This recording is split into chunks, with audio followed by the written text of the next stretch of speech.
এই মুহূর্তে আমরা গোপালবাড়ি বঙ্গটিলার যেই পাহাড়টি আছে ঠিক পাহাড়ের সামনে দাঁড়িয়ে আছি।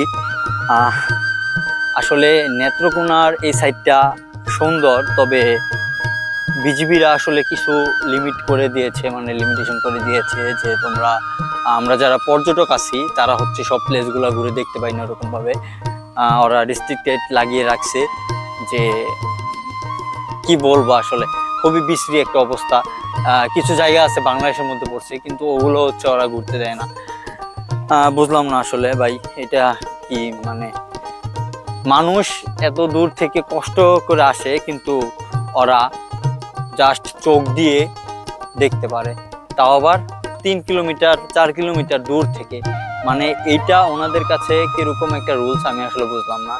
এদিকে যে আমার সামনে পাহাড় দেখতে পাচ্ছেন, আমি কিন্তু লুকিয়ে আসছি, আমি কিন্তু না করছিল লুকিয়ে আসছি। আমি দেখ লুকিয়ে আসার পরও আমি জাস্ট আপনাদেরকে দেখানোর জন্য আসছি। এগুলো সব কিন্তু পাহাড়। এই যে আমার এই যে এই সাইডে যে পাহাড়টা আছে এটা কিন্তু ইন্ডিয়া। এই যে আপনারা হয়তো দেখতে পাচ্ছেন সামনে ইন্ডিয়ার সীমান্ত এলাকার সাইনবোর্ডটা টানানো আছে। সো আমি আর সামনে যেতে পারবো না, সামনে গেলে হয়তো বা ইন্ডিয়ার যে বিজিবি আছে ওদের ক্যাম্প থাকতে পারে উপরে।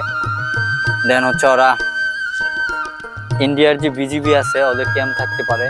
সো ওরা যে কোনো সময় আটকে দিতে পারে আমাদেরকে। বাংলাদেশের যে বিজিবি আছে ওরা বলে দিয়েছে যে আপনারা সামনের দিকে যদি আমাদের কথা না শুনে যান, তাহলে সামনে যদি ইন্ডিয়ার বিজিবি আপনাদেরকে আটকায় তাহলে আমরা ওই সময় কোনো আপনাদেরকে কোনো সাপোর্ট করতে পারবো না। আর এটাও বলেছে যে ইন্ডিয়ার বিজিবি যদি আপনাদেরকে আটকায় তখন হচ্ছে আপনাদেরকে অনেক হ্যারাসমেন্ট করবে, তারা অনেকভাবে অত্যাচার করবে।